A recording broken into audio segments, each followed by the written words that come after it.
Sorry, they're microphone difficulties. So welcome to our book library research studio, and we're going to read a bit of a chapter from Cat Tales, Ice Cat. Okay, so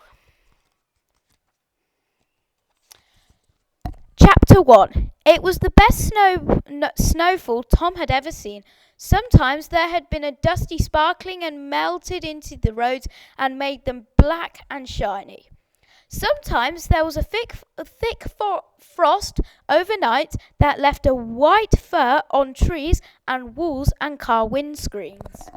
And if you see, there's some sort of like a picture there, which it has at the start, chapter 1.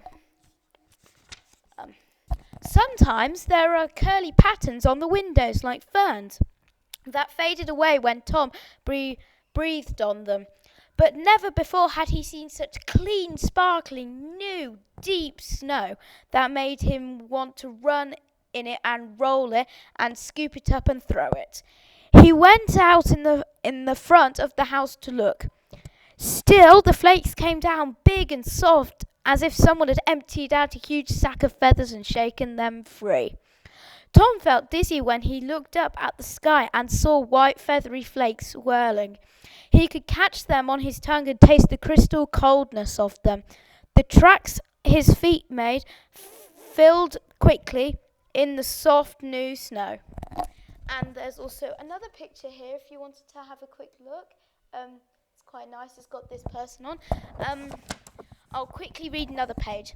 Next door, Gary and his dad were getting ready to go out, pulling on their Wellingtons in the porch. "We're going to build a snowman," Gary shouted, leaping out, landing splat, then staggering forward, leaving 2 deep footmarks where he'd stood. "You can help me if you want."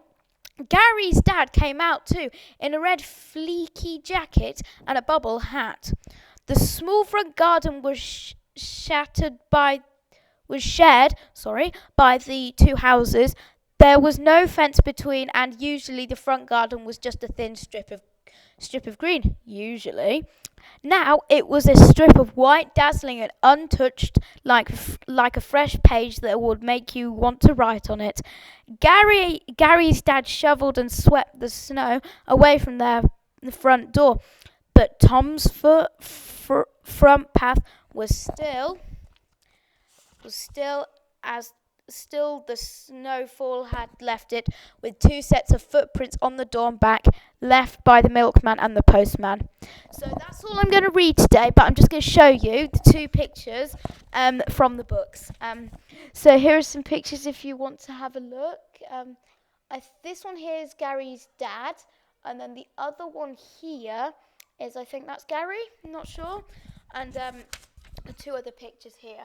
If you want to find out more, you should probably come to the Research Studio library and look for the animal area here, and then you'll be able to see some of the books that we have. Okay? It's not very long, this book. It's a nice short book that you might want to read. Thanks for listening.